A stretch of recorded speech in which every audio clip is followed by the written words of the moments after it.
So, how have you been able to navigate that and provide solutions that are more than just an educational course and they actually provide results?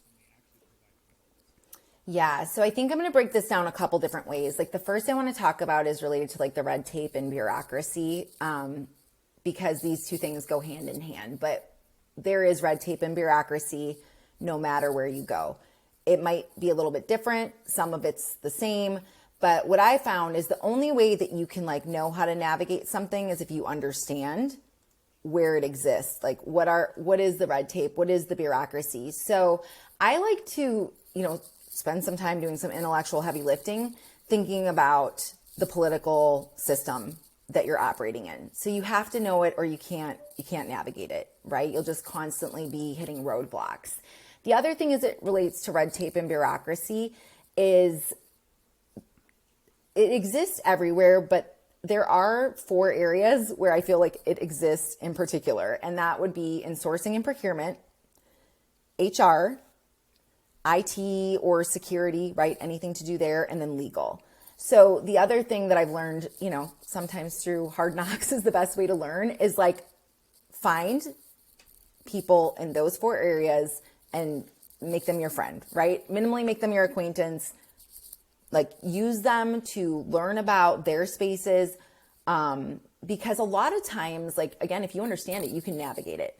You'll know how to get around it. But if you don't understand it, those are four areas where you're in particular going to hit a lot of roadblocks. So make friends in those areas, like figure out like how you can connect with them, maybe have a mentorship, learn about their ways, their processes. And then I've also found that they'll be willing to help you, right? When you hit that roadblock on, well, you can't go this way, but hey, we can go around that way. But you have to have that relationship there. So invest in those individuals in those areas.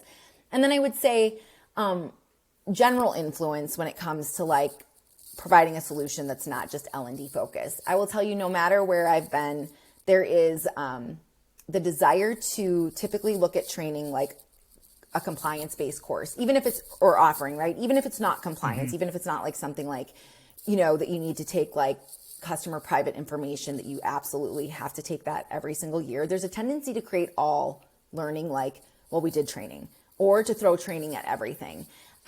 So again, going back to just like the relational piece, I find that if you come to the table, not just scoping the L&D need, but you have and create a team of people who can look more holistically, many people are willing to take a look at other ideas if they're presented to them,